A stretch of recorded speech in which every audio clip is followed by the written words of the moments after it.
As-tu déjà eu l'impression que tu pries, mais que personne n'écoute, comme si tes paroles ne dépassaient même pas le plafond? Peut-être que le problème ne vient pas de ta foi, mais plutôt de la manière dont tu pries. Et si je te disais que même quelque chose d'aussi sacré peut être saboté par des attitudes subtiles, presque invisibles? Beaucoup de gens prient tous les jours, récitent de belles paroles, citent des versets, mais se sentent toujours loin de Dieu. Qu'est-ce qui manque? Jésus nous a donné quelques indices et 2 avertissements très clairs sur la façon dont la prière peut devenir inefficace sans qu'on s'en rende compte. La bonne nouvelle? Corriger cela peut transformer ta vie spirituelle de fond en comble. Dans cette vidéo, nous allons dévoiler 2 erreurs que beaucoup de croyants commettent sans le savoir. Nous expliquerons ce que Jésus voulait réellement dire lorsqu'il a parlé de la prière dans le Sermon sur la montagne. Et surtout, nous allons te montrer comment développer une prière efficace, remplie d'intimité avec Dieu, de sincérité et de communion spirituelle. Si tu veux vraiment te rapprocher de Dieu, sans formule toute faite ni répétition vide de sens, reste avec moi jusqu'à la fin car cela pourrait bien changer ta manière de prier à jamais. As-tu déjà vu quelqu'un prier à haute voix, avec un langage très sophistiqué, mais un cœur loin de Dieu? Jésus a précisément parlé de ce genre d'attitude quand il a dénoncé l'hypocrisie dans la prière. Le mot hypocrite vient du théâtre grec, il désignait les acteurs qui portaient des masques. Autrement dit, quelqu'un qui prétend être ce qu'il n'est pas. Dans la prière, ce masque devient un danger réel. On parle à Dieu, mais en réalité, on cherche à impressionner les autres. Le problème ne vient pas de la prière publique, mais de l'intention derrière elle. Prier pour être vu, admiré ou pour paraître spirituel transforme un moment sacré en scène de théâtre. Et Dieu, qui voit le cœur, n'est pas dupe. La véritable prière efficace est celle qui naît de la sincérité. Mieux vaut une phrase authentique qu'un long discours récité sans âme. Si tu sens que ta prière est devenue un automatisme ou une performance, prends un moment pour réfléchir, suis-je vraiment en train de parler à Dieu ou aux gens autour de moi? Parfois, même dans le silence, on peut être tenté de montrer une spiritualité qu'on ne vit pas vraiment. C'est pourquoi Jésus nous invite à enlever les masques et à entrer dans le secret là où la communion spirituelle est profonde et sans artifice. Petit conseil avant de prier, pose-toi la question pourquoi est-ce que je fais ça maintenant? Et à qui est-ce que je parle vraiment? Rien que ce petit exercice peut réaligner ta motivation. Rappelle-toi, Dieu ne cherche pas le spectacle, mais une relation authentique. Et la prière est le canal pour construire ce lien sincère et transformateur. Jésus n'a jamais interdit la prière en public. Lui-même a prié devant des foules. Le vrai sujet, c'est la motivation du cœur. Le danger commence quand la prière devient une vitrine spirituelle au lieu d'un moment d'intimité avec Dieu. Quand on prie juste pour faire bonne figure, on perd le vrai sens de la communion. La prière dans le secret, en revanche, nous ramène à l'essentiel, un dialogue entre le Créateur et son enfant, sans public. C'est dans le silence de ta chambre, loin des regards, que les plus grands miracles spirituels prennent vie. C'est là que l'âme se libère des masques et des pressions sociales. Là, personne à impressionner, juste Dieu à écouter. Cela ne veut pas dire qu'il faut éviter la prière en groupe, mais plutôt cultiver une relation avec Dieu qui ne dépend pas de la présence des autres pour exister ou grandir. Tu veux une habitude qui change ta vie? Réserve un moment chaque jour pour prier en secret. Que ce soit au réveil, avant de dormir, ou dans un coin tranquille au travail. Peu importe la durée. Ce qui compte, c'est que ce soit réel. La prière dans le secret approfondit l'intimité avec le Père et nous libère du besoin d'être validé par les autres. C'est là que naît la véritable force spirituelle. Le plus beau dans tout cela, Dieu récompense ce qui se fait dans l'ombre. Pas parce qu'il en a besoin, mais parce qu'il sait que dans ce lieu intime, notre cœur est plus disposé à écouter et à se laisser transformer. Si tu veux grandir dans ta spiritualité chrétienne, commence par investir dans ces moments cachés où seul toi et Dieu savez ce qui est en train d'être construit. Beaucoup pensent que prier longtemps, c'est répéter 100 fois la même chose. Mais Jésus a été clair, les répétitions vaines ne plaisent pas à Dieu. Il a comparé ce genre de prière au rituel des païens, des formules sans vie, récitées mécaniquement, comme des incantations. La prière n'est pas un mot de passe magique, ni un mantra à répéter jusqu'à ce que ça marche. Elle est vivante, consciente, fruit d'un cœur sincère et d'un esprit éveillé. Imagine une conversation avec quelqu'un qui répète les mêmes phrases tous les jours. Ce serait étrange. Non. Alors pourquoi parler à Dieu de cette manière? Parfois, on s'attache à certaines expressions, pensant que cela montre notre foi. Mais ce qui compte vraiment, c'est la sincérité de la prière. pas la quantité de mots. Dieu connaît déjà nos besoins avant même que nous ouvrions la bouche. Cela ne veut pas dire qu'il est interdit de répéter un même sujet dans la prière. Jésus nous a enseigné la persévérance dans la prière. Comme dans la parabole de la veuve insistante. Mais il y a une grande différence entre insister avec foi et réciter par habitude. L'un touche le cœur de Dieu, l'autre ne fait que remplir le temps. Quand la prière devient une routine vide, on perd la richesse d'une vraie communion spirituelle. Un conseil pratique: change ta manière de prier. Utilise de nouveaux mots, prie pour des choses différentes, écris tes prières, ou parle simplement à Dieu comme à un ami proche. La prière efficace naît d'un cœur présent, ici et maintenant. Il ne s'agit pas d'impressionner Dieu, mais de s'ouvrir à lui. Et pour cela, le plus important, c'est d'être vrai, pas ritualiste. Beaucoup de gens connaissent par cœur la prière du Notre Père. Mais l'avons-nous vraiment comprise?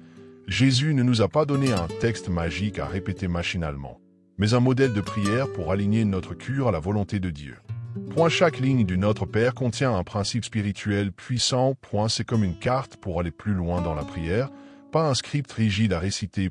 Lorsque nous disons Notre Père qui es aux cieux, nous reconnaissons qui est Dieu, un Père aimant, souverain, accessible.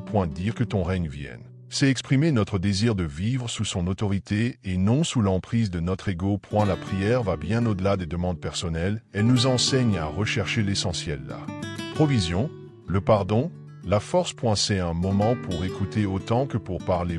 L'erreur de beaucoup est de traiter le Notre Père comme un mantra, croyant que le répéter mécaniquement attire les bénédictions.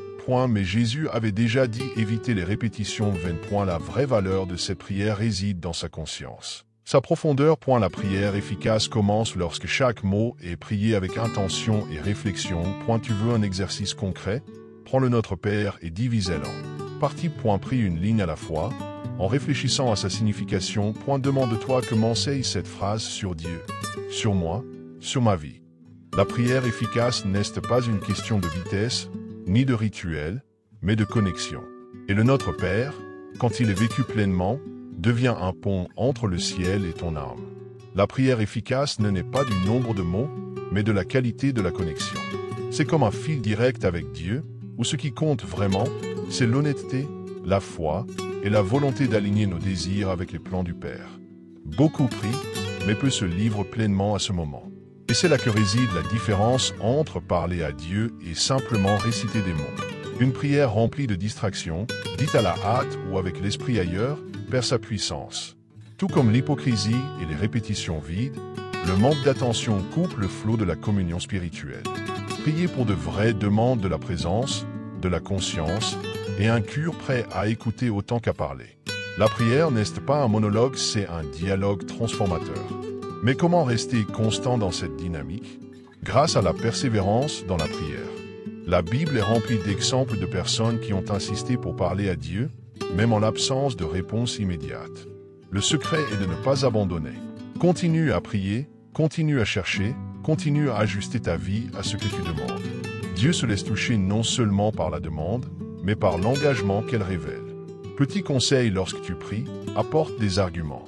Oui, des arguments. Fais comme les prophètes, comme les rois d'Israël. Rappelle à Dieu ses promesses. Parle avec foi, avec respect, mais aussi avec assurance. Le Seigneur aime quand nous nous approchons de lui avec conviction. Parce qu'une prière efficace n'est pas seulement ressentie, elle est construite avec l'âme, la vérité et un but profond. Elle n'était pas une femme ordinaire. C'était une âme brisée, mais une foi intacte.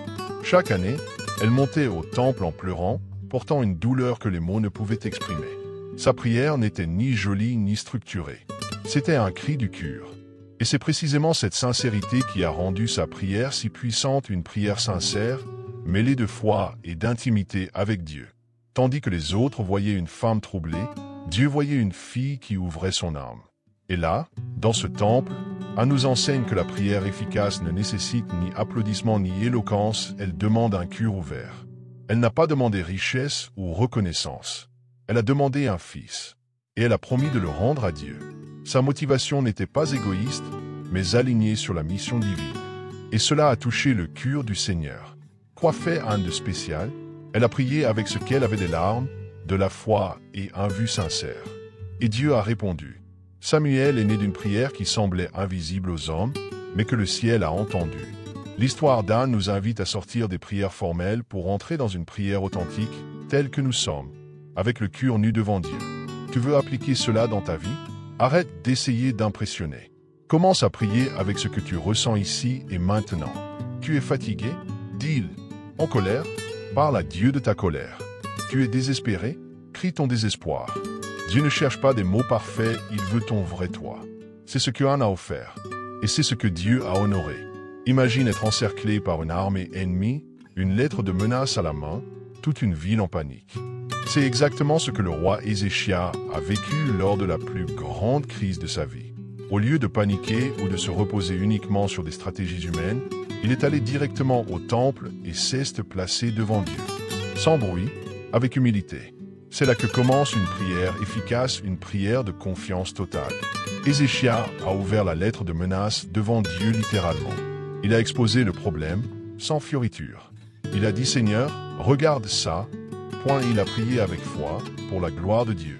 Pas seulement pour son salut personnel. Sa motivation était pure, il voulait que le monde sache que seul le Seigneur est Dieu. Cette sincérité, alignée sur un but divin, a fait bouger le ciel cette nuit-là. La réponse a été rapide et surnaturelle.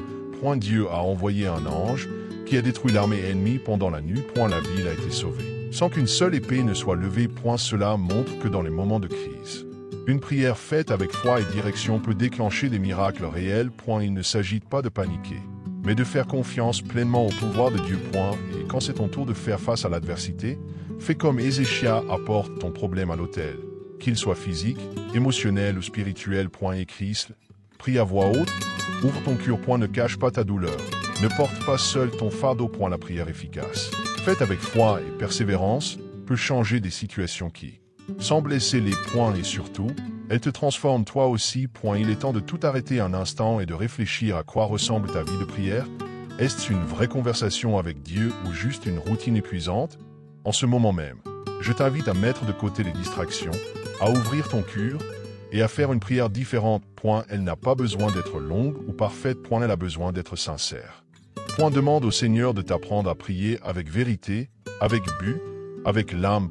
Prie pour avoir du discernement afin d'éviter les pièges de l'hypocrisie ou des répétitions vaines.